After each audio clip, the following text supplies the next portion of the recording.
பொதுவாக ஒரு கூட்ட சபைகளை செத்த சபைகள், உயிரற்ற சபைகள் அப்படின்னு வேறு ஒரு கூட்ட சபைகள் அடையாளம் காட்டுவாங்க. பாரம்பரிய சபைகளை பார்த்து, இல்லையென்றால் புராதன சபைகளை பார்த்து, மெயின்லைன் சர்ச்சஸை பார்த்து வேறு கூட்ட சபைகள் என்ன சொல்லுவாங்கன்னா, அதில் செத்த சபைங்க. ஏன் அப்படி சொல்கிறாங்கன்னா, அவங்க ஆராதனை ரொம்ப ஸ்லோவாக இருக்கும். ஏதோ ஒரு கடமைக்காக ஒரு வழிபாடை செஞ்சுட்டு போவாங்க, ஒரு தொழுகையை நடத்துவாங்க. வேறு எதுவுமே ஒரு உற்சாகமாக, ஒரு உத்வேகமாக, ஒரு உயிரோட்டமாக ஒன்றும் இருக்காது. அதனால் அந்த சபைகளை செத்த சபைகள் அப்படின்னு இவங்க ஐடென்டிஃபை பண்ணுவாங்க. இப்பொழுது அதை நம்ம தவறுன்னு சொல்ல முடியாது. நிறைய சபைகளுடைய நிலைமை, அந்த சபைகளுடைய ஆராதனை நடத்துகிற விதங்களை பார்க்கும் பொழுதே எந்த விதமான ஒரு உப்பு சப்பும் இல்லை அப்படிங்கிறது நம்ம தெளிவாக தெரியுது. அதே நேரத்தில் செத்த சபைகள் என்றால் எந்த சபைகள், செத்த ஊழியங்கள் என்றால் எந்த ஊழியங்கள் அப்படிங்கிறத நம்ம கண்டுபிடிக்கணும். அதாவது வேதம் சொல்லுகிறது, மனிதன் அப்பத்தினால் மாத்திரமல்ல தேவனுடைய வாயிலிருந்து புறப்படுகிற ஒவ்வொரு வார்த்தையினாலும் பிழைக்கிறான். அப்போ மனுஷனை பிழைக்க வைக்கிறது, வாழ வைக்கிறது, அவனை உயிர் பெற்று செயல்பட வைக்கிறது, அவனுக்குள்ள ஒரு உயிரோட்டத்தை ஏற்படுத்துறது, அதாவது அவனுக்குள்ள ஜீவன் செயல்பட்டு அவனை தேவன் விரும்புகிற விதமாக கொண்டு வருகிறது. அதான் வார்த்தைகள்.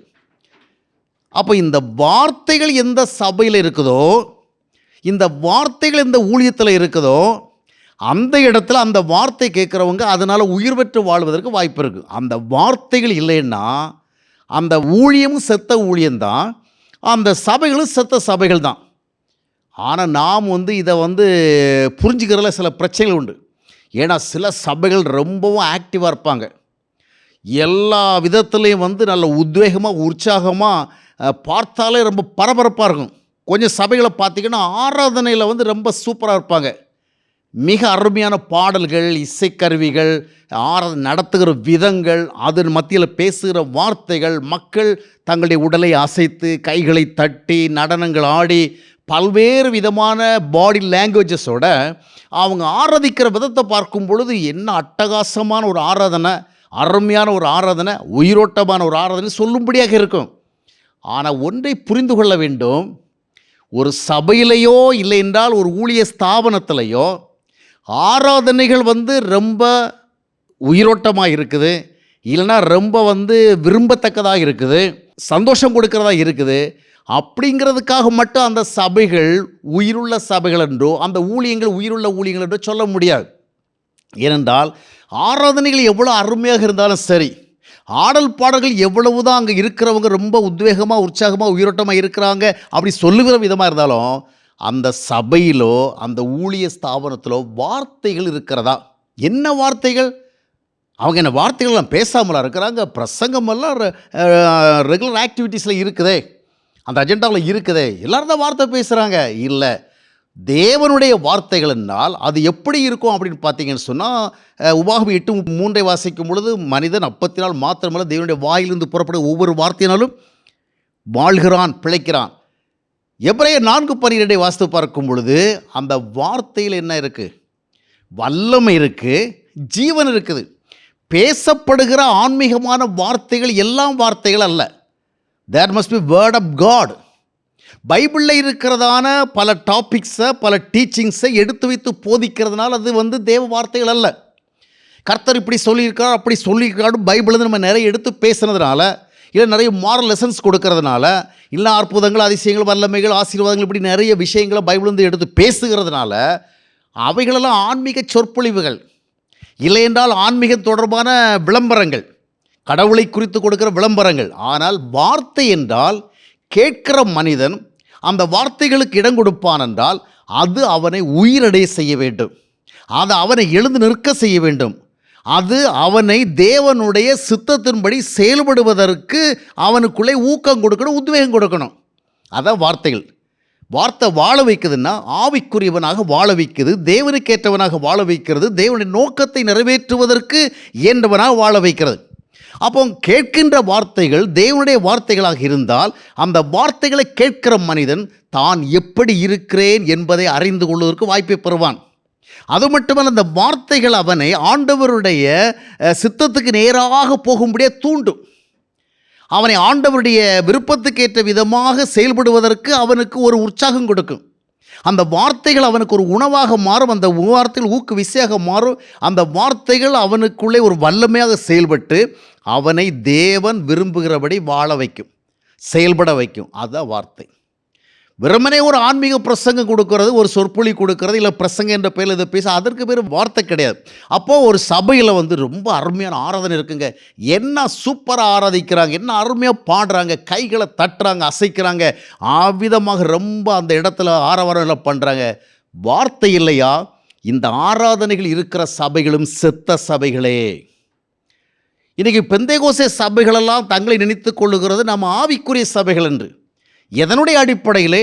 ஆராதனைகள் நன்றாக இருக்கிறது, எல்லோரும் பாடுகிறார்கள், எல்லோரும் கைகளை தட்டுகிறார்கள், எல்லோரும் உடலை அசைக்கிறார்கள், அதனால் மட்டும் அது உயிருள்ள சபை இல்லை. ஒரு கூட்ட சபைகளை பார்த்து செத்த சபைன்னு சொல்லுகிற பொழுது நம்முடைய சபையில் வார்த்தை இருக்குதா? இன்றைக்கி பெரும்பாலான பெந்தேகோஸ்தே சபைகளில் தேவ வார்த்தை இல்லை. ஏன்னா மனிதனை ஆவிக்கேற்ற விதமாக கட்டி எழுப்புகிற வார்த்தைகள் இல்லை, ஒரு மனிதனை தேவனுடைய பிள்ளையாக செயல்பட தூண்டுகிற வார்த்தைகள் இல்லை. கொலோசியர் 1:28 அப்போஸ்தலன் பவுல் சொல்லுகிறபடி எந்த மனிதனையும் தேறினவனாக நிறுத்தும்படியான வார்த்தைகள் இல்லை. வார்த்தைகள் தான் ரொம்ப முக்கியம். வார்த்தை தான் மாம்சமானது என்று பார்க்கிறோம். வார்த்தையாகத்தான் இயேசு கிறிஸ்து வருகிறார். அப்போது இந்த வார்த்தை இருந்தால் ஏதோ ஒரு பிரசங்கம் அல்ல. இன்றைக்கி பெரும்பாலும் பெந்தேகோஸ்தே சபைகளில் கொடுக்கப்படுகிற பிரசங்கம்னா வல்லமை பிரசங்கம், அற்புத பிரசங்கம், ஆசீர்வாத பிரசங்கம், அவ்வளோதான். இயேசு கிறிஸ்து செய்த அற்புதங்களை பற்றி பேசுவாங்க, இயேசு கிறிஸ்துன்னு அவர் அதிசயங்களை பற்றி பேசுவாங்க, அப்புறம் ரொம்ப உங்களுக்கு ஆசீர்வாதம் கிடைக்கும்னு பேசுவாங்க, இல்லை வல்லமையை பற்றி பேசுவாங்க. ஆனால் ஒரு மனிதன் தேவனுக்கேற்ற வாழ்க்கை முறை உடையவனாக, சுபாவ முறை உடையவனாக, குணாதிசய முறை உடையவனாக மாறுவதற்கேற்ற வார்த்தை இன்றைக்கு பெரும்பாலும் பெந்தேகோஸ்தே சபையில் இல்லவே இல்லை. அப்போது பாரம்பரிய சபைகளை பார்த்து செத்த சபைகள் சொல்லுகிறவே இல்லை. அவர்கள் எதை பார்த்து சொல்லுறாங்க? அவங்க ஆராதனைகள்லாம் ரொம்ப ஸ்லோவாக இருக்கிறாங்க, ரொம்ப ஒரு இன்ப துன்பம் இல்லாமல் இருக்கிறாங்க. ஆனால் நாம் நம்ம கலகலப்பாக ஆராதனை பண்ணி நாமும் செத்தவர்களாக தான் இருக்கிறோம். ஏன்னா வார்த்தை இல்லை. வார்த்தைகள் வாழ்க்கையை மாற்றுகின்ற விதமான வார்த்தைகளாக இல்லாவிட்டால் நாமும் செத்த சபை தான். அடுத்தது பார்த்தீங்கன்னா இன்னொரு கூட்ட சபைகளை பார்த்திங்கன்னா அந்த சபைகளில் ஆராதனை இருக்கலாம், நல்ல ஜெபமும் இருக்குது. இன்றைக்கி நிறைய ஊழிய ஸ்தாபனங்கள் ஜெபத்துக்கு தே கிவ் மோர் இம்பார்ட்டன்ஸ். அதனால் நிறைய ஜெப கூட்டம், உபவாச கூட்டம், இரவு கூட்டம், பகல் கூட்டம், இந்த மாதிரி நிறைய கூட்டங்கள் நடத்துகிறாங்க. அது மட்டும் இல்லை, தங்களுடைய ஜெபத்தை கூட மக்கள் அதிகமாக நம்பி இவர்களை சார்ந்திருக்கும்படியாக அவர்கள் செயல்படுகிறார்கள். அவர்கள் ஜெப வீரர்களை எழுப்புகிறார்கள், ஜெப வீராங்கனை எழுப்புகிறார்கள், எல்லாரிலும் ஜெப கூடுகளை உருவாக்குகிறார்கள். நல்லது, இவையெல்லாம் அவசியம். கிறிஸ்தவ விசுவாசிகள் ஜெப வீரர்களாக, ஜெப வீராங்கனைகளாக, ஜெப ஆர்வம் உள்ளவர்களாக நன்றாக ஜெபிக்கலாம் இருக்க வேண்டும். ஆனால் சபைகளில் ஜெபங்கள் இருக்கிறது, ஜெப கூட்டங்கள் இருக்கிறது, ஜெபிக்கிற மக்கள் இருக்கிறார்கள், ஜெப வீரர்கள் இருக்கிறார்கள், ஜெப வீராங்கனை இருக்கிறார்கள். ஆனால் கேள்வி என்னவென்றால் வார்த்தை இருக்கிறதா? ஏன்றால் ஜெபமே எல்லாவற்றையும் செய்துவிட வார்த்தை வேணும். தேவனுடைய வார்த்தைகள் சபைகளிலிருந்து, ஊழிய ஸ்தாபனத்திலிருந்து வெளிப்படவில்லை என்றால் என்னதான் ஜெப கூட்டங்கள் நடத்தினாலும், ஜெப வீரர்கள் எழுப்பினாலும், ஜெப வீரர்கள் எழுப்பினாலும் பிரயோஜனம். ஏன்னா வார்த்தைகள் தான் ஆண்டவருடைய சாட்சிகளை எழுப்புகிறது. வார்த்தைகள்லாம் கோணலும் மாறுபாடுமான சந்ததி நடுவில் ஜனங்கள் பரிசுத்தத்துக்கு சாட்சியாக இருப்பதற்கு தூண்டுகிறது. அதில் அந்த வார்த்தையெல்லாம் உயிர் இருக்குது, அந்த வார்த்தையில் வல்லமை இருக்குது. அப்போது நாம் நிறைய ஜெப கூட்டங்களை நடத்துகிறோம், நிறைய ஜெப திட்டங்களை கொண்டு வரோம், நிறைய வாசல், கோட்டை, மலை அப்படிலாம் என்ன ஏற்படுத்துகிறோம்.